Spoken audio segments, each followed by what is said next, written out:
kemajuan dengan vaksinasi COVID ini demi mencegah wabah menjadi luar biasa dan virus menjadi sulit dikendalikan, maka mari kita sama-sama laksanakan vaksinasi ini dengan penuh keyakinan bahwa ini adalah ikhtiar yang terbaik.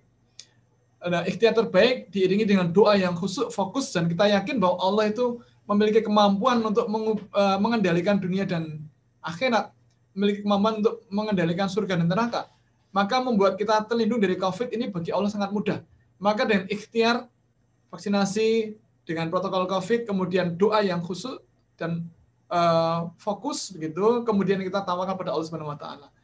Mudah-mudahan apa yang disampaikan ada manfaatnya. Mohon maaf atas semua khilaf. Assalamualaikum warahmatullahi wabarakatuh.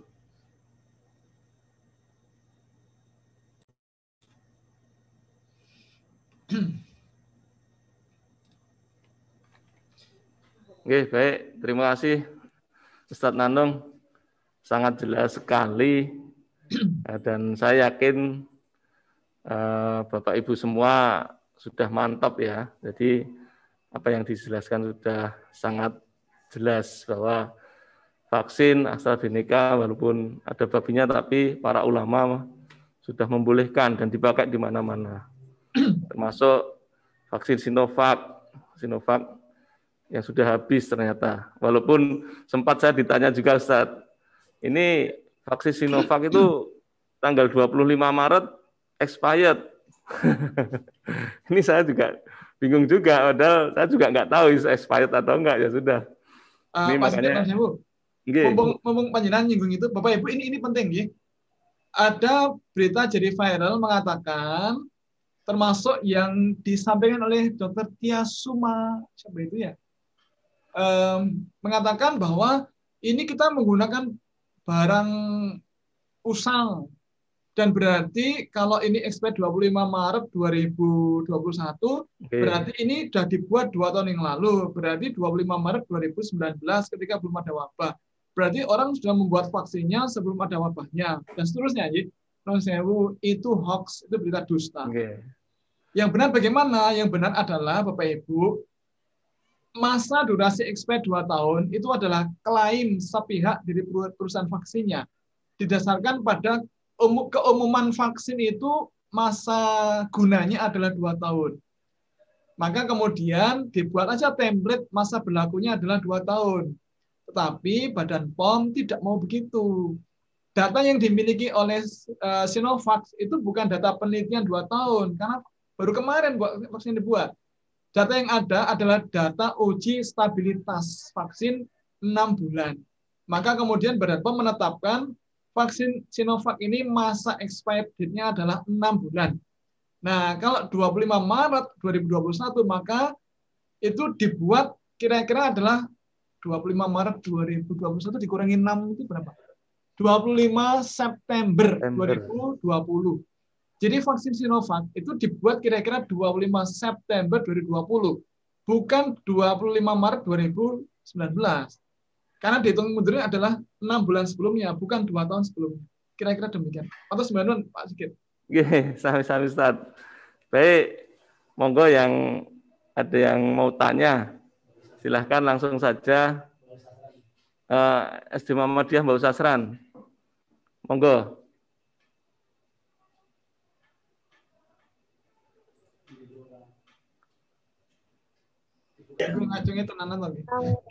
Kalau saya mau bertanya bisa? Bisa. Ya, monggo langsung aja, nggak apa-apa. Perkenalkan Pak, saya Fatima dari SD Muhammadiyah Bawasasran. Saya mau bertanya, untuk vaksin besok, itu kan kemarin kita sudah dapat sebaran ya, kalau yang tidak bisa divaksin itu hamil, kemudian darah tinggi, dan lain sebagainya itu. Nah, apakah itu juga berlaku untuk yang sedang promil? Maksudnya yang promil itu apakah disuntik vaksin atau nanti nunggu scanning ya namanya ya? Yang di sana. Screening. Cuman itu aja Pak yang mau sampaikan. Terima kasih. Wassalamualaikum warahmatullahi wabarakatuh. Waalaikumsalam. Bapak Ibu, non sewu begini. Pemerintah memang tidak menganjurkan wanita hamil untuk divaksin. Kenapa? Alasannya hanya karena ini vaksin baru. Penelitian belum banyak. Belum ada penelitian mengenai efek samping bagi wanita hamil, itu belum ada.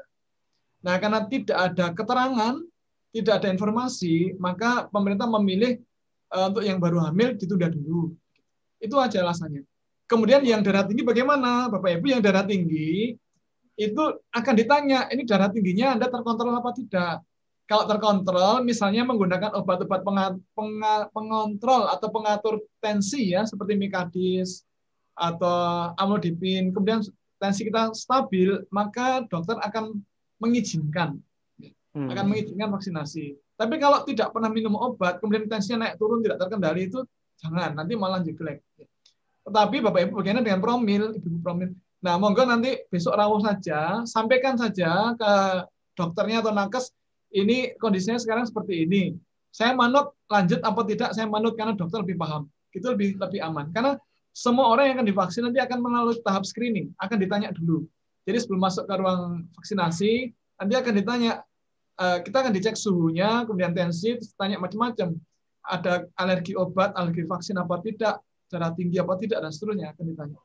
Nah, kita manut saja. Kalau nanti dapat stiker hijau lanjut, oke. Kalau merah, stop, ya sudah. Nanti kita menunggu tahap berikutnya.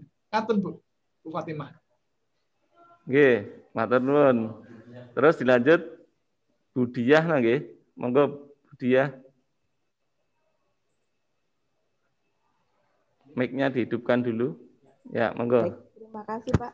Tadi disinggung tentang sebenarnya udah terjawab barusan, bagi yang memiliki alergi itu bagaimana gitu. Untuk vaksinasi ini. Alerginya kan macam-macam ya. Nah, nanti sampaikan saja ke dokternya, saya alergi ini, apakah termasuk yang tidak dianjurkan? Besok disampaikan saja. Karena ada beberapa alergi yang diizinkan. Tapi kalau alergi sampai ke autoimun itu tidak diperkenankan. Besok disampaikan saja. Rawuh, tetap rawuh, ikut antri, terus sampaikan ke dokter. Oke, baik. Kemudian Ustadz, kalau sudah pernah kena COVID, ini apakah masih akan divaksin apa mboten, Ji? Oke, orang-orang yang pernah, kita yang pernah kena COVID, daya tahan tubuhnya kan sempat naik ya. Oke. Tapi biasanya tidak lama, hanya kira-kira 3 bulanan ya. Bahkan ada pustaka mengatakan nggak sampai 3 bulan. Akan drop lagi. Tapi kalau dengan vaksinasi itu tinggi, sampai kira-kira bertahan 1 tahun lebih. Maka dianjurkan tetap divaksin. Oke, matur nuwun. Kemudian memang ini saat kemarin itu saya juga merasakan dan ada beberapa teman merasakan, ternyata sebelum divaksin itu kan saya itu biasanya normal tensinya, termasuk Ustadz Yusuf Al Hasan waktu itu ngobrol dengan saya.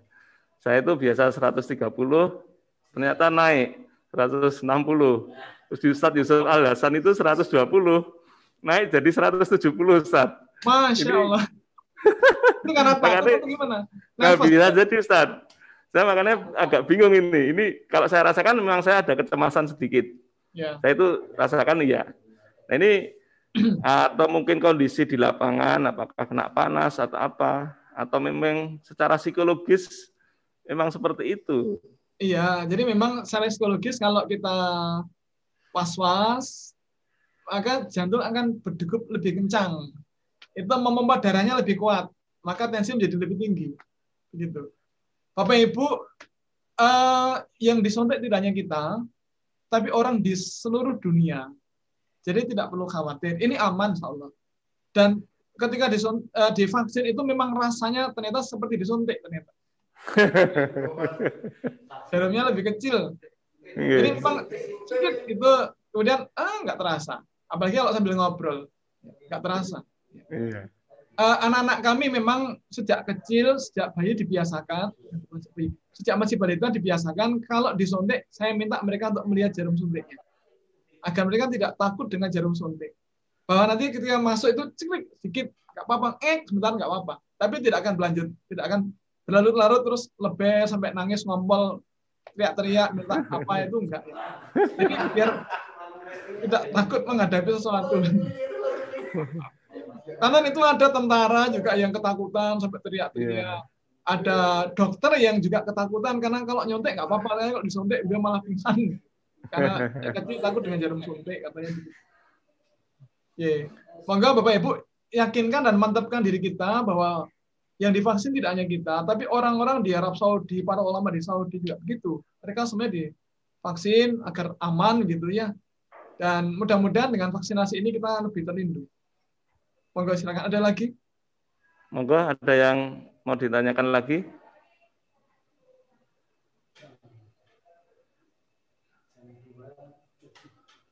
Kalau terkait efek, kalau Ustadz Nanung tadi kemudian lapar. jam memang waktu itu nunggunya memang agak lama. Kemudian belum makan mungkin bisa jadi ya. Memang saya rasakan juga sama Ustadz. Saya juga setelah disuntik itu merasa agak lapar banget. Tapi mungkin karena ya apa ya? Ya lama nunggunya, kemudian prosesnya ini kan sehingga membuat lapar. Dan begitu lapar ya otomatis kita langsung makan. Dan setelah makan jadi ngantuk, Ustadz. Hah? Atau ini pusing karena lapar. Bapak Ibu begini, kalau kita was-was, takut atau khawatir, ternyata itu membakar energi juga. Nah, kalau membakar energi, makanan telah kita makan dari pagi, kemudian terkonversi menjadi glukosa, glukosa jadi energi, itu energi terbakar oleh tadi. Ya, maka kemudian terus jadi lapar ya. Ternyata karena tadi pas-pas itu. Secara fisiologi nutrisi memang begitu. Oh, nggih. Ini sangat jelas, Ustaz. Tapi kebanyakan itu setelah reaksi habis disuntik kok lapar gitu kan. Banyak yang laporan ke saya, oh ternyata kok kelaparan ya. Ya ini ternyata mungkin yang di PP kan disediakan snack. Ya, disediakan snack. Dan tidak usah habis suntik, Ustaz. Saya itu sebelum suntik sudah kelaparan, enggak? Saya sebelum suntik sudah makan snack dulu. Iya, alhamdulillah. Iya, baik. Monggo ada yang ditanyakan lagi, Bapak Ibu Guru, Bapak Kepala Sekolah. Monggo jangan sungkan bertanya. Jangan sungkan bertanya. Wiro Brajan 2, monggo Pak Tata, monggo Pak Tata. Monggo Ji. Assalamualaikum warahmatullahi wabarakatuh. Waalaikumsalam. Ini Ustaz, untuk terima kasih Pak Sigit dan Ustaz Nanung. Ini hanya untuk menanyakan ada teman yang fobia disuntik, Ustaz. Gimana solusinya? Beliau mau disuntik tapi untuk menghilangkan fobianya karena takut jarum suntik. Nah, itu seperti apa? Itu ada. Terus triknya, saya mohon trik sebelum vaksin dari rumah itu apa yang harus disiapkan sampai ke lokasinya, karena kami dari Wiraduta hari Jumat pukul 1. Terima kasih. Assalamualaikum warahmatullahi wabarakatuh. Nah ini agak repot juga. Tapi begini, mungkin bisa diselamur ya. Diselamur begitu sambil ngobrol. Jadi mungkin pun masuk ke ruangan itu tidak sendirian, tapi ada teman dekat. Teman dekat itu apakah istrinya atau suaminya yang bisa menenangkan. Itu saling menenangkan, bukan saling nakut-nakuti. Itu suaminya, istrinya disuntik, suaminya, Bu, nenek nangis, aku nikah nih. Wah, tambah beker. Enggak, ya saling menenteramkan, Bu, nggak apa-apa. Kan ini semua orang disuntik demi keamanan. Kalau kita sehat, kita terlindung, anak-anak kita akan terlindung, orang tua kita akan terlindung. Karena kadang-kadang logika itu mengalahkan ketakutan. Gitu. Jadi dengan pemikiran, gini loh, suntik dikit nggak apa-apa, hanya satu atau 2 detik aja lah, 2 detik ya, nggak apa-apa, sakit 2 detik saja.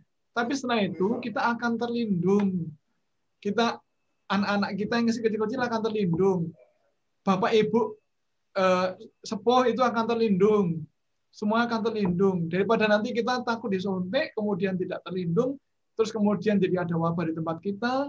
Orang-orang kita cintai harus kena. Naudzubillah min dzalik, ada yang meninggal, kita kehilangan orang-orang kita cintai. Mending nggak apa-apa lah, sebentar 1-2 detik, bukan 2 menit, detik. Sebentar aja. Maka didampingi orang-orang atau didampingi orang terdekat ya. Kalau anak-anak didampingi bapaknya atau ibunya gitu. Kalau nenek didampingi anak yang sangat dikasihi, misalnya begitu. Itu meredakan ketakutan. Kira-kira demikian. Apa Pak Tata? Leres Ustaz. Iya, jadi memang betul itu. Termasuk di ruang tunggu, Ustaz. Saya lihat di balai kota kemarin, itu penuh sekali. Orang pada tegang semua. Mungkin perlu dikasih TV atau apa yang filmnya Mari Ketawa gitu ya. Pak Sigit didampingi tercinta. Iya, ini malah sendiri-sendiri, Ustaz. Saya cari teman yang biar menghilangkan kecemasan, saya ngobrol dengan siapapun itu. Oh, jadi kalau Pak Sigit menghilangkan kecemasan bukan ke istri tapi ke teman gitu ya. Oke. Monggo ini Pak Hadi atau Bu Santi. Pak Hadi, monggo Pak Hadi. Di-unmute, Pak. Mikrofon dinyalakan dulu. Oke, sudah. Monggo Bu Santi. Oh, Bu Santi dulu. Oke, terima kasih Pak. Mau tanya, untuk kami itu vaksinnya hari Jumat juga jam 1. Kira-kira persiapan apa yang harus kita lakukan sebelumnya? Itu ada cerita kemarin dari teman saya Pak. Dia divaksin, terus ternyata habis divaksin ketahuan baru kena virus corona. Jadi OTG ya? OTG ya? OTG itu? OTG berarti itu ya Pak. Jadi itu tentara orangnya. Terus habis divaksin dia kena corona, masuk ICU dan ya qadarullah, terus udah ini sekarang udah nggak ada. Hari Minggu kemarin kejadiannya. Jadi istrinya sekarang juga masih di ICU Gatot Subroto Jakarta itu. Ya kadang-kadang kayak gitu tuh bikin mental kita down juga ya Pak ya. Jadi untuk mengantisipasi hal seperti itu, kira-kira apa yang mesti kita persiapkan sebelumnya? Apakah kita perlu antigen dulu dan lain sebagainya? Terima kasih Pak. Oke, Bapak Ibu, masa inkubasi virus corona ini kan 10 hari kira-kira. Maka kalau orang diminta isolasi mandiri itu ya kira-kira 2 pekan atau 14 hari. Itu untuk meyakinkan bahwa di dalam tubuh kita tidak ada lagi virus corona. Jadi kalau kita 2 pekan kita selamat, berarti kita sudah lepas dari virus itu. Maka sangat dianjurkan kalau kita mau vaksinasi, itu 2 pekan sebelumnya kita kurangi aktivitas keluar rumah. Dianjurkan begitu. Kurangi aktivitas ketemu dengan orang-orang lain yang nggak jelas gitu. Nah, kemudian 2 pekan setelahnya juga begitu. Maka kemudian kita lebih aman. Tetapi kalau kemudian kita masih was-was, ya ada baiknya cek antigen gitu. Sebelum di vaksin kita cek antigen atau pakai Genus. Kan sekarang ada Genus ya, yang dari UGM itu. Lebih murah. Bisa pakai itu, ya lebih murah, lebih cepat gitu. Tapi kalau adanya antigen, ya pakai itu. Kalau nggak ada swab ya pakai itu. Yang penting kita yakin, kita mantap bahwa kita ini. Kalau kita yakin kita sehat, kita mantap jalan-jalan. Tapi kalau kemudian kita was-was, ragu-ragu, yang penting cek antigen. Gitu. Jadi kalau kemudian gimana? Berarti antigennya dilakukannya hari Kamis gitu, masih berfungsi nggak? Oh masih. Yang penting adalah setelah dicek dan ada hasil, itu kita tidak ketemu orang dulu. Artinya tidak ketemu orang lain di luar rumah yang kira-kira atau berpotensi membawa atau karier COVID, tapi OTG. Atau kalau misalnya anggaran untuk antigen nggak ada, ya sudah 2 pekan sebelumnya itu isoman. Meskipun kita sehat, tapi tetap isolasi mandiri gitu. Tapi kalau waktu nggak cukup ya, ini kan tinggal besok Jumat, ya sudah cek pakai rapid test antigen lebih pasti. Tapi kalau sekali lagi kalau kita akan divaksin 2 pekan yang akan datang, ya kan sekarang masih ada waktu nih 2 pekan. Mending kita 2 pekan ini nggak kemana-mana. Sementara aja lah 2 pekan ini nggak kemana-mana. Kemudian kalau kita tetap sehat berarti memang bersih, tidak ada virus corona di dalam tubuh kita. Gitu. Oke. Pak Adi, monggo. Gitu ya. Monggo Pak Adi. Mic-nya dihidupkan dulu Pak Adi. Mikrofon dinyalakan Pak. Ya. Mati lagi. Dihidupkan dulu Pak Adi mikrofonnya. Iya, monggo. Oke, terima kasih. Ya, Ustaz Nanung, ini tadi sebenarnya saya tuh mantap, tapi setelah mendengar dari Pak Sigit, Ustaz Nanung sendiri itu agak was-was. Was-wasnya ini kebetulan jadwal saya itu besok Jumat. Malah tambah was-was. Nah, besok Jumat itu anomali ini. Kalau menurut saran Ustaz, saya kan jadwalnya sebelum Jumatan. Nah, setelah itu kan ada tugas. Menurut jenengan itu baiknya sebelum Jumatan atau setelah? Ini tadi dari cerita jenengan tadi setelah vaksin katanya lapar, terus mungkin agak pusing. Ya, ini saran panjenengan itu baiknya. Kayak sebelum disuntik makan kan boleh. Iya. Kan sebelum disuntik kan makan kan boleh. Jadi gini Bapak Ibu, kita sebelum divaksin kita makan boleh. Ketika divaksin kita makan ya boleh. Jadi sebelum divaksin kita sambil makan ya boleh. Tapi ya yang divaksin, yang nyontek ya dibagi gitu. Kemudian setelah divaksin ya makan lagi ya boleh, nggak apa-apa. Jadi Bapak Ibu, ketika divaksin kita tidak harus puasa. Tidak. Ya jadi jangan khawatir, vaksinasi tidak menyebabkan kelaparan gitu. Dan kita tetap boleh. Jadi nanti mau divaksin jam 11 siang, ya kita jam 10 makan lagi atau ngemil. Dijamin nanti setelah vaksin nggak akan lapar, yakin. Okay. Dan setelah disuntik kan kita ada setengah jam ya observasi. Nah saat observasi kita makan pun ya boleh, nggak masalah. Jadi jangan khawatir. Oke, ngaten nggih Pak Nur Hadi, Pak Hadi Nuryanto. Terus begini Ustadz, kalau saya Ustadz sudah divaksin 1 kali, apakah di dalam tubuh kita kan dimasuki virus yang dilemahkan? Kira-kira kalau dicek pakai PCR atau antigen itu kira-kira positif enggak ya Ustadz? Negatif. Negatif ya? Bapak Ibu, vaksinasi itu meningkatkan jumlah titer antibodi, bukan meningkatkan jumlah virus. Nah, ini kadang kita keliru. Ini ada hoax yang disebarluaskan yang mengatakan akan ada outbreak atau wabah, akan ada ledakan kasus pasca vaksinasi. Nah, Bapak Ibu nuwun sewu, agar tidak salah persepsi, vaksinasi itu melipat gandakan kekebalan tubuh kita terhadap virus corona, bukan melipat gandakan virus corona, bukan. Jadi orang yang telah divaksin itu ketemu orang lain itu bebas, tidak menularkan penyakitnya, enggak. Jadi sama sekali tidak kemudian setelah divaksin terus virusnya jadi meningkat, jadi positif, tidak sama sekali. Karena yang meningkat, yang jumlahnya jadi double itu bukan jumlah virusnya, tapi kekebalan tubuhnya yang meningkat. Jadi tidak benar kalau kemudian setelah divaksin itu malah itu berisiko menularkan penyakit ke orang lain, itu ngapusi. Orang nggak paham vaksinasi. Karena gini Ustaz, kemarin kan ada berita yang di Semarang itu setelah divaksin 160 orang terpapar COVID. Nah itu kan jadi orang juga bertanya-tanya, ini apakah ini setelah divaksin itu terus ada reaksi positif atau bagaimana?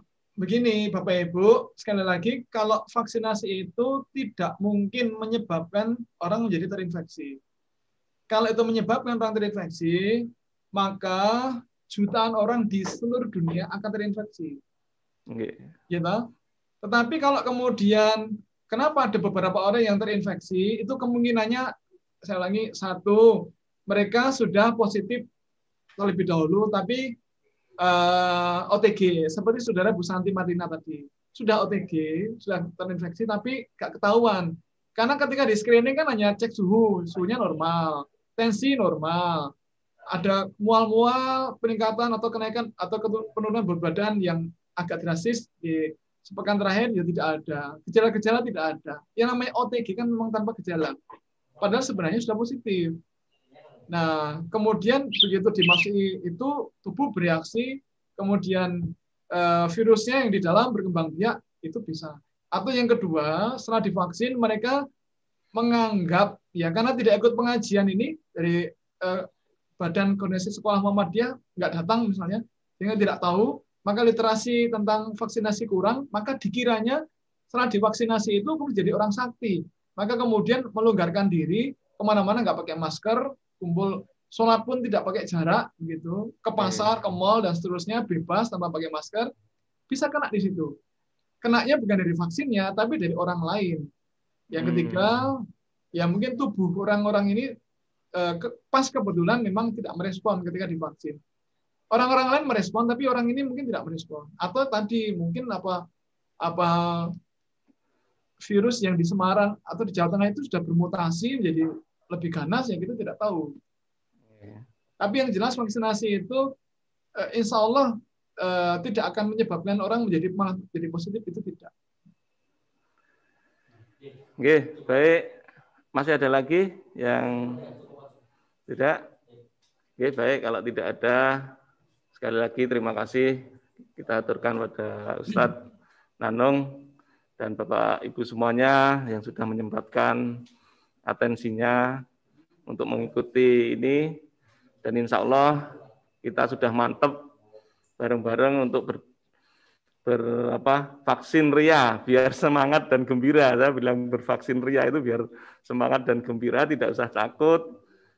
Ini salah satu kita menghentikan penyebaran COVID, sehingga kita akan divaksin, insya Allah kita menyelamatkan saudara-saudara kita di sekitar kita dan sebagainya.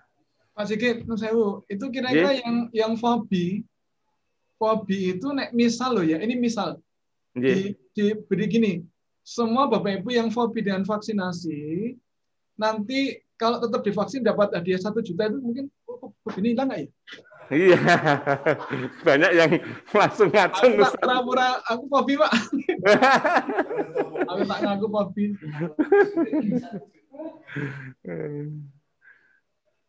Oke, itu ya. Jadi menarik ini. Mungkin nanti suatu saat kita akan berdiskusi lagi tentang vaksin dan setelahnya.